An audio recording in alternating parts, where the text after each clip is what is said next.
Baik, berikutnya. Tadi yang pertama guna paling sempurna, akmal matakun, kemudian guna sempurna, kamilah, dan di bawahnya sempurna adalah kurang atau Guna nakishoh. kurang. Ya, guna kurang atau nakishoh. Tingkatan Nakisah. ini, ya nakishoh. Tingkatan ini pada nun dan mim bacaannya yang sukun ketika izhar. Jadi pada bacaan izhar ya yang jelas izhar halqi, kemudian ada izhar safawi,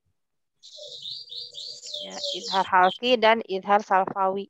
Jadi izhar yang ditenggorokan dengan bacaan izhar halqi yang ditenggorokan. An'amta, pada saat kita membacaan memang tidak ditahan, tapi sebenarnya ada gunah yang agak kurang masuk ke hidung pada saat pembacaan huruf nun. An'amta, tanpa kita sadari sebenarnya dia nunnya itu masuk ke hidung. An'amta, walaupun kurang ya, nggak terlalu kayak yang tadi di atas. Kemudian alaihim, pada saat itu pembacaan huruf mimnya pada idhar safawi, alaihim ghairil maghdub. Jadi bacaan-bacaan idhar safawi atau idhar halqi itu ada yang dibacanya gunah walaupun kurang, ya. Baik nun yang dibaca jelas ataupun mim yang dibaca jelas. Kemudian yang terakhir adalah gunah paling kurang, yaitu ankosh matakun. Jadi tingkatan ini pada bacaan nun dan mim yang berharokat. Contohnya nahnu, namariku. Jadi yang bacaan mim dan nunnya berharokat. Berharokat fathah, kasroh atau domah. Nah itu yang paling kurang. Contohnya apa, Bu? Contohnya nun berharokat, misalkan nahnu. Nun berharokat fathah, harokat doma gitu ya. Nahnu. Nun berharokat. Namariku. Kemudian nama itu ada nun dan mim ya berharokat fathah. Nama walaupun paling kurang itu termasuk kategori guna, tapi yang paling sedikit, paling kurang sekali gitu ya. Karena yang dibaca adalah hakikatnya huruf nun dan mim. Nah, kadar tempo gunah juga disesuaikan dengan ritme bacaannya ya. Jadi tidak, kalau dalam buku ini tuh tidak memasukkan sifat ismat dan idlaq. Karena keduanya kurang bersinggungan langsung dengan hukum tajwid. Jadi huruf ismat itu apa? Dan idlaq. Yang itu ya sifat huruf yang keberapa tuh ismat dan idlaq? 5. Ya. Kelima ya, yang paling mudah dan sukar. Jadi ini kurang bersentuhan dengan tajwidnya kalau yang bacaan yang huruf-huruf ini. Jadi sifat huruf ini tidak dimasukkan gitu ya ke dalam yang bersinggungan dengan terutama bacaan gunah. Jadi kadar tempo guna disesuaikan dengan ritme bacaan. Jadi diulang lagi ya. Jadi kadar kegunahannya, bacaan gunahnya dari yang paling sempurna atau akmal matakun, kemudian kamilah sempurna, kemudian nakishoh kurang, dan ankos matakun yang paling kurang. Gitu ya. Ada yang mau ditanyakan? Nanti Bu, ini maksudnya yang guna paling kurang itu dia yang guna paling kurang itu berarti dia antara guna ke izhar kali gitu ya? Guna yang paling kurang itu yang harokat nun dan mimnya itu berharokat, dikasih harokat. Misalkan, nggak mati, nggak disukun gitu, nggak dimatikan. Enggak, kalau yang sukun gitu ya. Enggak. Kalau tasjid itu kan masuk yang tadi yang paling sempurna. Ini semuanya hakikatnya adalah bacaan nun dan mim pada gunah ini. Nun dan mim. Bacaan nun dan mim. Jadi kalau yang bertasjid tadi kan masuk kategori yang awal paling sempurna. Kalau yang dia nunnya disukun atau mimnya sukun kan masuk kategori yang nakishoh yang kurang. Berarti kalau yang paling kurang banget itu nun dan mimnya pada saat dia berharokat fathah, kasroh atau domah. Gitu ya. Nanti ini catatannya aku fotoin, aku share aja di grup. Ya, boleh Bu. Ya, biar nggak usah nyatet ya. Tapi jangan sampai jangan hilang. Ya, baik, langsung kita masuk ke buku 3. yang halaman 26. Nanti soalnya di belakang aja ya. Kalau Miss Fatimah kan udah hafal ya soal-soal mah. Pas lagi izin soalnya di belakang.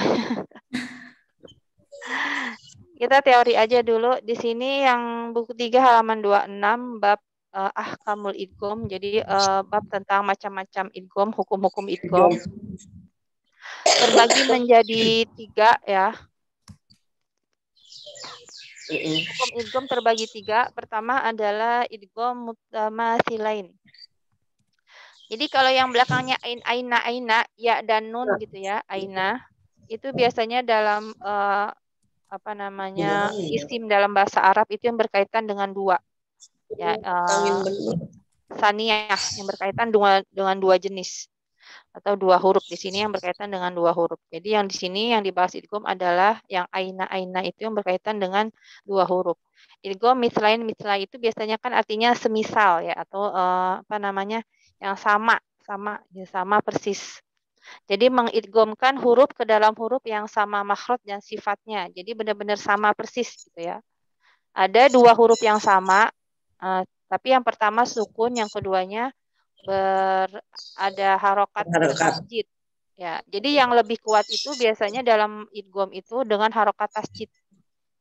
Jadi pada saat membaca yang mati makhraj sifatnya jangan dikeluarkan. Jadi langsung membaca huruf bertasjid saja seperti membaca huruf bertasjid. Contohnya balla tukrimun. Kemudian tola'at tazawar yudrikhumul maut wa qad dakhalu bil kufr idrib bi'asak. Ya, pada contoh yang ini baknya sifat qalqalahnya tidak dikeluarkan ya, bukan idrib bi'asak, bukan seperti itu. Jadi langsung ke bak bertasjid. Kemudian yang berikutnya idgham mutajanisain ya, jenasin atau jenis ya, berarti yang jenisnya sama. Jenisnya maksudnya adalah makhrajnya. Masih dalam kategori di makhraj yang sama dalam satu rumah.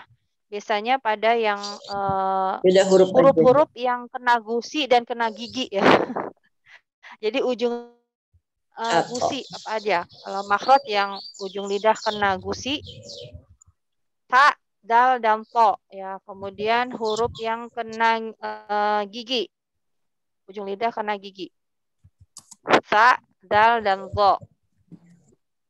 Kemudian yang terakhir adalah huruf yang huruf di bibir ya, ba, mim. Ba, mim ya, huruf-huruf bibir. Jadi ada hanya 3 huruf.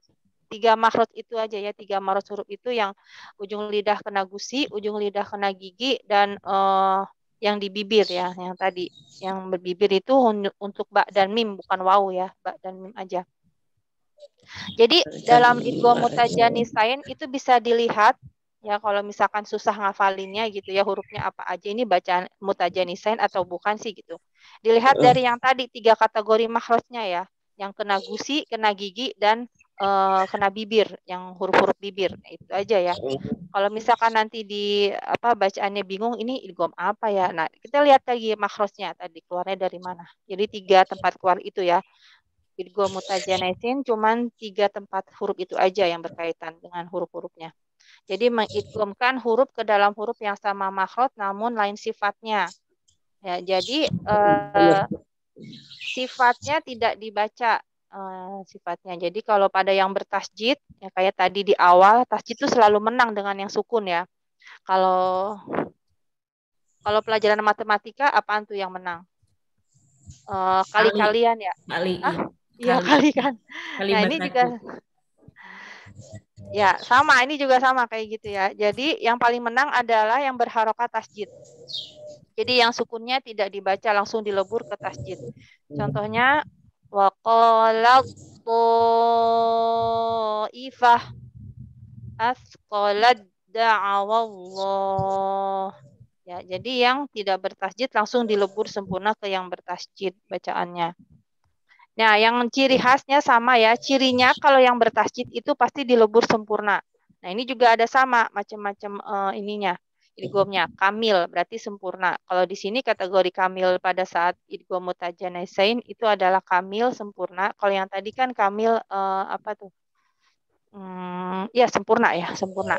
Nah, kemudian goiro kamil. Ini ada goiro kamil juga yang tidak dilebur sempurna. Ini pada saat hakikat peleburan ya, peleburan idgham. Kalau kamil dilebur sempurna dan goiro kamil tidak dilebur sempurna. Ditulis aja pakai pensil di sampingnya ya. Jadi ciri-ciri idgham yang dilebur sempurna dan kamil itu berharokat ada tasjidnya ya. Jadi langsung dibaca semuanya masuk. Nah, kemudian idzalamu. Idzalamu bukan dibaca za tapi huruf dha ya, tapi kan tempat makhrajnya sama. Jadi cuman bedanya dibaca tebal pada saat bertemu huruf dha. Jadi kalau iz itu dibaca tipis ya sifatnya tempat makhrajnya tipis gitu. Tapi kalau dha itu kan isti'la tebal sifatnya. Jadi langsung ke dha. Idzha bukan iz dibaca tipis. Jadi langsung ke sempurna ke dha. Nah, kemudian abidum ma'abattum. Nah, langsung dibaca huruf ta, jangan dibaca huruf dal dulu. Kalau misalkan huruf dal dia mati kan sifatnya qalqalah yang paling terkenal ya. Jadi bukan dibaca abadetum. Jadi tapi abatum langsung ke ta sempurna. Kemudian juga huruf sa ketemu zal masih satu tempat ya, satu makhraj. Jadi yang dibaca huruf za yalhadzalik. Kemudian yang tadi irkam ma'ana ba ketemu mim. Ini makhraj yang ada di bibir. Nah, kemudian itu contoh-contoh idgham kamil yang sempurna ya, yang dilebur sempurna. Kemudian contoh yang goyro kamil yang tidak dilebur sempurna, tidak ada harokat tasjid. Nah, pada saat pembacaan lafaz ini manasin motor. Itu makhrajnya di tempat yang itu. Makhrajnya di tempat yang pertama ya. Cara beda bacaannya dengan yang kamil dengan ghairul kamil. Makhrajnya di tempat yang pertama tapi keluarnya yang harokat.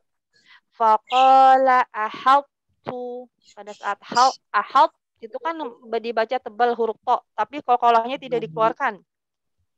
Ahalt, tapi yang keluar huruf ta, tu, tipis. Ya, itu yang disebut dengan ghairul kamil, jadi tidak sempurna. Kemudian apalagi laim basalta. Jadi huruf to-nya itu sudah masuk ke makhraj ya isti'lanya tapi tidak diqalqalah, bukan basalta tapi basalta. Yang keluar huruf ta tipis. Basalta. Jadi apabila to sukun bertemu ta, maka qalqalah huruf to-nya itu hilang. Namun tetap dibaca tebal huruf to-nya. Pada footnote yang di bawah ya, yang ada footnote 1. Dalam Al-Quran terdapat 4 kata yang tadi ya. Basalta, ahaltu, farautu, farautum. Jadi huruf to-nya masuk ke makhrajnya, tapi yang keluar huruf ta. Nah, itu yang disebut dengan gunah ghairul kamil atau dileburnya tidak sempurna. Ya, tidak ada ciri tasjidnya. Kalau yang tasjidnya berarti sempurna. Nah, yang terakhir adalah idgham mutaqaribain. Jadi dari asal katanya qorib ya, berdekatan. Jadi makhrajnya yang berdekatan. Kita udah hafal nih ya tempat-tempat makhrajnya. Mengidghamkan huruf ke dalam huruf yang berdekatan makhraj dan sifatnya. Ya, contohnya huruf qaf dengan kaf itu berdekatan ya, ada di pangkal lidah, agak ke belakang atau sedikit ke depan. Nah, seperti tadi patokannya rumusnya adalah yang bertasjid selalu menang. Jadi langsung dibaca huruf kaf. Alam nakhluqhum. Nah, jangan terkecoh dengan huruf qaf pengen baca qalqalah nih ya. Alam nakhluqhum. Nah, gitu. Jadi itu tidak dilebur atau tidak diidgham kalau seperti itu bacanya. Jadi harus ke kaf. Langsung kaf.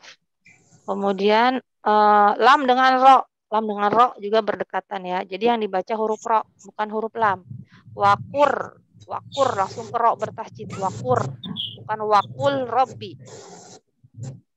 Wakur robbi. Langsung seperti itu ya bacaannya. Baik, sampai sini ada yang mau ditanyakan? Nah, itu doang sih materi hari ini Mas Lati udah dapet kan? Tapi nggak fokus sayanya.